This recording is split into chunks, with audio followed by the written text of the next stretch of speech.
Today is all about soothing inflammation with food. Today we're making a dynamite anti-inflammatory meal. We're starting off with grilled pork and pineapple skewers.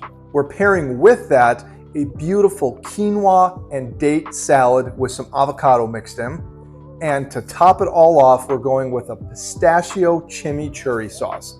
This is can't miss when it comes to soothing your inflammation with food.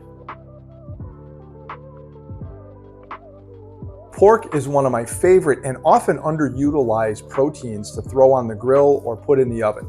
So today I'm taking some beautiful thick cut boneless chops and I'm gonna break them down, I know, don't cry, into bite-sized pieces for skewers. And I'm gonna mix with them some olive oil to season it, some salt, and then two surprises, Chinese 5-spice and cumin.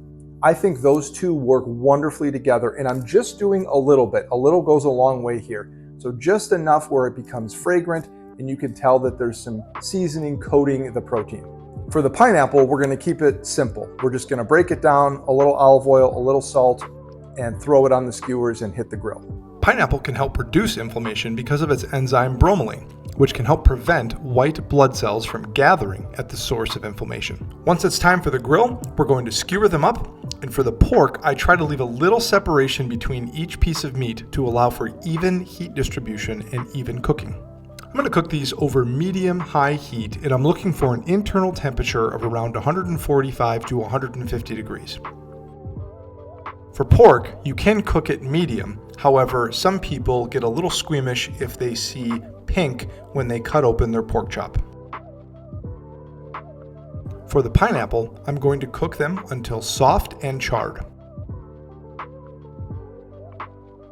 Quinoa is one of my favorite things to make. I've been making it for almost 20 years, and I know grains sometimes get a bad rap with inflammation. I really like quinoa here because it's the only grain that is a complete source of protein, meaning having all of the essential and non-essential amino acids.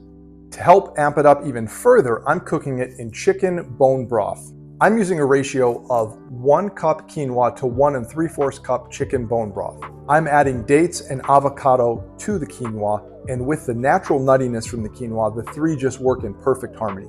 I'll adjust the seasoning and add some lemon juice as needed.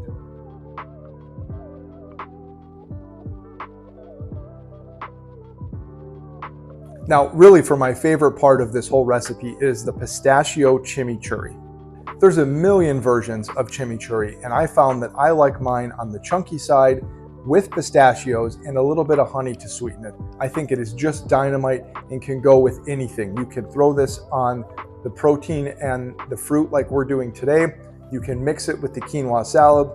You can put it on eggs. It's a really versatile sauce, and it's got tons of fresh herbs, which is awesome for anti-aging, for anti-inflammation, for just general health. Because I'm using roasted and salted pistachios, I'm actually going to wait to add the salt to the chimichurri until I blend it and then give it a taste. This way I'll know how much salt I need to add as opposed to adding it on the front end. If you'd like the sauce to be a little thinner, you can add some more citrus juice. Just keep in mind that with the pistachios being high in fat, this is going to run a little on the THICC thick side. Now it looks like we have a lot going on, and we do, but this whole dinner can come together in about 40 minutes, so it can be easily done during the weeknight, or you can double the recipe and serve a crowd on the weekend. To complete this anti-inflammatory jackpot of a meal, I'm going to start by adding the quinoa salad to serve family style. For the pork and pineapple, I'm simply going to take them off the skewers. 4 ounces of pork will roughly run you 200 calories and about 25 grams of protein. That, coupled with the quinoa, will give you a solid meal from a macro perspective. Both can be higher in calories, however, so proceed with some caution. All right, thank you so much for watching this week, which was all about anti-inflammation, soothing our inflammation with food.